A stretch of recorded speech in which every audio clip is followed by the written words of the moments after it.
Halo Sobat Sehat, mari kita memahami virus dan perannya. Ayo mengenal beberapa virus. Virus yang menguntungkan dan merugikan. Sebagian besar virus merugikan bagi makhluk hidup karena bersifat parasit. Namun, ada juga beberapa virus yang menguntungkan bagi kehidupan manusia. Seiring dengan perkembangan ilmu pengetahuan dan teknologi, manusia mampu memanfaatkan virus. Salah satunya adalah pemanfaatan virus untuk mengobati penyakit kanker. Metode tersebut dinamakan viroterapi. Peran virus yang menguntungkan. Virus yang bersifat menguntungkan biasanya digunakan dalam bidang rekayasa genetik maupun penelitian di bidang kedokteran. Oleh karena itu, hasil penerapan tersebut dapat digunakan untuk meningkatkan kesejahteraan manusia. Virus dimanfaatkan untuk menghasilkan produk-produk seperti pada skema berikut. Yang pertama, ada interferon, merupakan glikoprotein diproduksi sel-sel tubuh atas pajanan virus. Interferon dibuat melalui teknik rekayasa genetik. Interferon berfungsi mencegah replikasi virus pada sel hospes. Kemudian ada petakromosom telah digunakan pada bakteriofag untuk mengenal dan mengidentifikasi bakteri patogen. Ketahanan dan kerentanan bakteri terhadap serangan bakteriofag dapat digunakan untuk menentukan jalur-jalur bakteri dalam sistem klasifikasinya.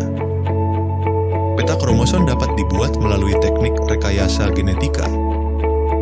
Selanjutnya ada vaksin mengandung patogen yang telah dilemahkan atau diinaktivasi sehingga menyebabkan sifat patogenisitasnya hilang, tetapi sifat antigenisitasnya tetap. Vaksin dapat memicu tubuh untuk menghasilkan antibodi yang dapat melawan serangan patogen. Dan terakhir, Profag berfungsi mengubah sifat fenotipe bakteri. Sebagai contoh, DNA virus digabungkan dengan gen manusia. Gabungan gen atau Profag tersebut lalu disambungkan ke DNA bakteri sehingga fenotip sel bakteri mengalami perubahan. Profag dibuat dengan menerapkan teknik rekayasa genetik. Virus yang menyerang makhluk hidup. Yang pertama, virus yang menyerang hewan. Yang kedua, virus yang menyerang manusia. Dan yang ketiga, virus yang menyerang tumbuhan. Baik, mari kita bahas virus yang menyerang hewan. Yang pertama, ada paramyxovirus. Newcastle disease virus, NDV. Newcastle disease virus, NDV, adalah salah satu anggota dari keluarga Paramyxoviridae yang menyebabkan penyakit Newcastle disease Kindo ND atau tetelo pada unggas. Penyakit ini sangat menular dan bisa menginfeksi berbagai jenis unggas seperti ayam, kalkun, burung puyuh, dan merpati. Penyakit ini sangat merusak dan memiliki dampak ekonomi yang signifikan. Penularan, virus menyebar melalui udara, kotoran, makanan, air yang terkontaminasi, dan kontak langsung antar unggas yang terinfeksi. Virus juga dapat ditularkan melalui peralatan, pakaian, dan kendaraan yang terkontaminasi. Gejala pada unggas tergantung pada tingkat keparahan strain virus, meliputi pernapasan, batuk, bersin, dan kesulitan bernapas, saraf, tremor, kepala melilit, tortikolis, sayap atau kaki lumpuh, pencernaan, diar hijau dan berdarah, reproduksi, penurunan produksi telur, telur cacat. Dampak dapat menyebabkan kematian yang tinggi, terutama pada unggas muda. Tingkat kematian bisa mencapai 100% pada unggas yang tidak divaksinasi. Pengendalian, vaksinasi dan manajemen biosecurity yang ketat merupakan langkah utama untuk mencegah penyebaran. Yang kedua, ada virus Coxsackie, Foot and Mouth Disease, FMD, Foot and Mouth Disease, FMD, atau penyakit kuku dan mulut disebabkan oleh virus genus Aftovirus dari keluarga Picornaviridae. Penyakit ini sangat menular di antara hewan berkuku belah, termasuk sapi, domba, kambing, babi, dan rusa. Penularan melalui udara, kontak langsung dengan hewan yang terinfeksi, atau benda yang terkontaminasi. Gejala, lepuh di sekitar mulut, lidah, gusi, dan kuku yang membuat hewan sulit makan dan bergerak. Gejala lain termasuk demam tinggi, penurunan berat badan, air liur berlebihan, dan lesi pada kaki yang menyebabkan kepincangan. Dampak, penurunan produksi susu dan daging, dan meskipun tingkat kematian rendah, penyakit ini sangat berdampak pada perdagangan internasional. Pengendalian, vaksinasi, pemusnahan hewan yang terinfeksi, dan karantina ketat. Yang ketiga, ada bovine papillomavirus, tumor pada sapi, bovine papillomavirus, BPV, dari keluarga Papillomaviridae menyebabkan papiloma atau kutil pada sapi. Biasanya jinak, tetapi dalam beberapa kasus dapat menyebabkan tumor yang lebih parah. Penularan melalui kontak langsung dengan kulit atau benda yang terkontaminasi. Gejala, pembentukan kutil pada kulit, terutama di kepala, leher, punggung, atau alat kelamin. Kutil besar bisa mengganggu aktivitas normal sapi, terutama jika tumbuh di mulut atau saluran pernapasan. Dampak, sebagian besar papiloma jinak, namun jika tumbuh di daerah vital dapat mengganggu makan dan bernapas. Pengendalian biasanya tidak diperlukan, tetapi papiloma bisa diangkat secara bedah jika parah. Yang keempat ada rhabdovirus, rabies.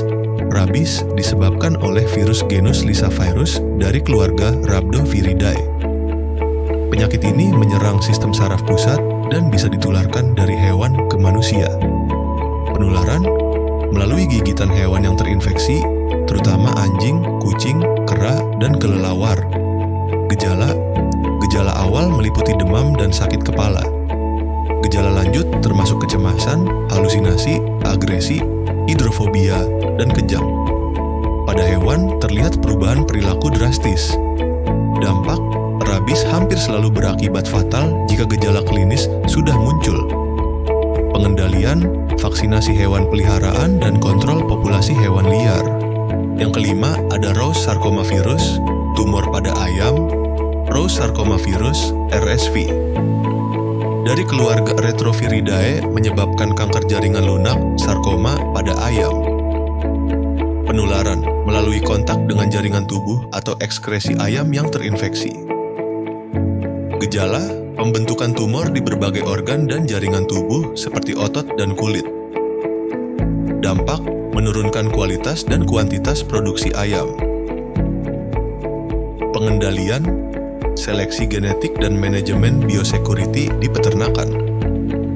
Yang keenam ada orthopox virus, cacar sapi. Orthopox virus menyebabkan cacar sapi, cowpox, yang menyerang kulit dan selaput lendir pada sapi. Penularan melalui kontak langsung dengan lesi kulit pada hewan yang terinfeksi atau benda yang terkontaminasi.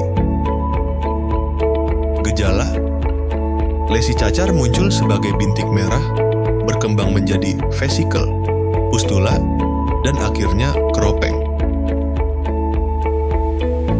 Dampak, pada sapi perah, cacar sapi dapat menurunkan produksi susu.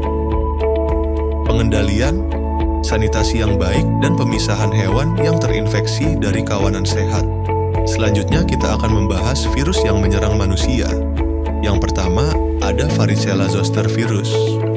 Varicella zoster virus merupakan virus dari keluarga Herpesviridae yang menyebabkan penyakit cacar air, varicella, dan juga herpes zoster, cacar ular atau shingles pada orang dewasa. Varicella zoster virus menyerang kulit di seluruh tubuh. Pada anak-anak, cacar air biasanya ringan, tetapi pada orang dewasa dan mereka dengan sistem imun lemah, infeksi dapat menjadi lebih serius. Gejala, cacar air ditandai dengan ruam gatal yang menyebar ke seluruh tubuh dan berubah menjadi lepuhan kecil berisi cairan yang akhirnya mengering dan membentuk kerak. Demam, kelelahan, dan kehilangan nafsu makan adalah gejala awal sebelum ruam muncul. Cara penyebaran, virus ini menyebar sangat mudah melalui kontak langsung dengan lepuhan cacar air atau melalui udara, droplet, ketika penderita batuk atau bersin. Barang-barang seperti pakaian atau handuk yang digunakan oleh penderita juga bisa menjadi media penularan. Yang kedua, ada orthomyxovirus. Orthomyxovirus merupakan penyebab dari flu atau influenza, penyakit yang menyerang saluran pernapasan. Ada beberapa tipe virus influenza, seperti influenza tipe A, B, dan C. Dengan influenza A menjadi penyebab pandemi flu, seperti flu Spanyol dan flu burung. Gejala, influenza ditandai oleh demam tinggi, batuk, pilek, nyeri otot, sakit kepala, kelelahan, dan dalam beberapa kasus, diare dan muntah. Cara penyebaran, flu menyebar melalui droplet yang dihasilkan ketika seseorang yang terinfeksi batuk atau bersin. Kontak langsung dengan benda yang terkontaminasi virus, seperti permukaan meja atau gagang pintu, juga dapat menjadi sumber penularan. Yang ketiga, ada hepatitis virus. Hepatitis virus adalah penyebab utama dari penyakit hepatitis yang menyerang hati. Ada beberapa tipe virus hepatitis, termasuk hepatitis A, B, C, D, dan E, yang masing-masing memiliki rute penularan dan dampak yang berbeda. Gejala umum dari hepatitis adalah kulit dan mata mengkuning, jaundice, lelah, nyeri perut, kehilangan nafsu makan, mual, muntah, dan urin berwarna gelap. Jika tidak diobati, hepatitis dapat menyebabkan kerusakan hati kronis seperti sirosis atau kanker hati. Cara penyebaran, hepatitis A dan E ditularkan melalui makanan atau minuman yang terkontaminasi. Hepatitis B, C, dan D lebih sering ditularkan melalui darah, seperti transfusi darah atau penggunaan jarum suntik yang terkontaminasi, hubungan seksual, serta dari ibu ke anak saat persalinan. Yang keempat, ada herpes simplex virus, HSV. Herpes simplex virus, HSV, terdiri dari dua tipe utama.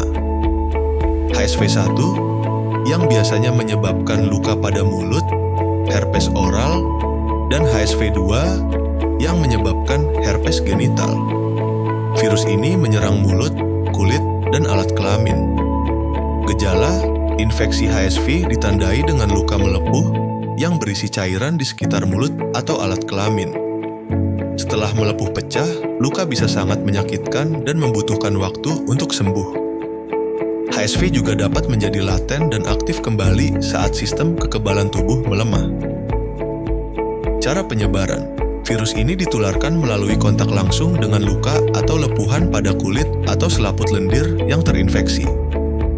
HSV juga dapat ditularkan melalui kontak seksual, bahkan saat penderita tidak menunjukkan gejala yang jelas. Yang kelima, ada Human Immunodeficiency Virus, HIV. Human Immunodeficiency Virus, HIV, adalah virus yang menyerang sel darah putih jenis limfosit, khususnya sel T, CD4, yang merupakan bagian dari sistem kekebalan tubuh.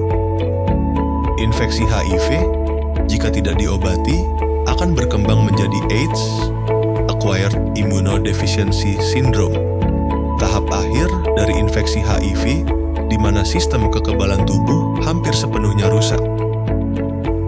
Gejala, pada tahap awal, HIV bisa tidak menunjukkan gejala yang jelas atau menyerupai flu ringan.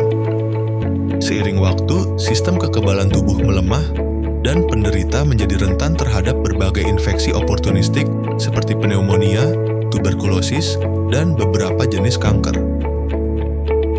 Cara penyebaran, HIV ditularkan melalui hubungan seksual, transfusi darah yang terkontaminasi, pemakaian jarum suntik secara bersama, serta penularan dari ibu ke anak selama persalinan atau menyusui. Virus ini tidak menyebar melalui sentuhan, keringat, atau air liur dalam jumlah kecil. Yang keenam, ada Ebola virus. Ebola virus adalah penyebab penyakit Ebola, yang dikenal sebagai salah satu penyakit paling mematikan dengan tingkat kematian yang sangat tinggi. Virus ini menyerang sel darah putih jenis makrofag dan jaringan fibroblas, menyebabkan pendarahan hebat di dalam tubuh. Gejala awal termasuk demam tinggi, nyeri otot, sakit kepala, dan kelelahan, yang kemudian diikuti oleh muntah, diare, ruam, gangguan fungsi hati dan ginjal, serta dalam kasus yang parah, pendarahan internal dan eksternal. Cara penyebaran, Ebola menyebar melalui kontak langsung dengan darah, cairan tubuh, atau jaringan orang yang terinfeksi. ini bisa termasuk cairan seperti air liur, sperma, urin, muntahan, atau kontak dengan tubuh orang yang telah meninggal akibat Ebola. Yang ketujuh, ada dengue virus. Dengue virus adalah virus yang ditularkan oleh nyamuk Aedes aegypti dan menyebabkan penyakit demam berdarah dengue, DBD, yang menyerang sel darah trombosit. Gejala: demam tinggi, sakit kepala hebat, nyeri di belakang mata, nyeri sendi dan otot, ruam kulit, serta perdarahan ringan seperti gusi berdarah. Pada kasus yang lebih parah, DBD dapat menyebabkan sindrom shock dengue yang bisa berakibat fatal.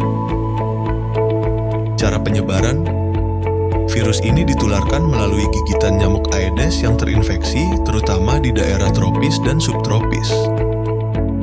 Nyamuk ini aktif menggigit pada siang hari. Yang kedelapan, ada coronavirus.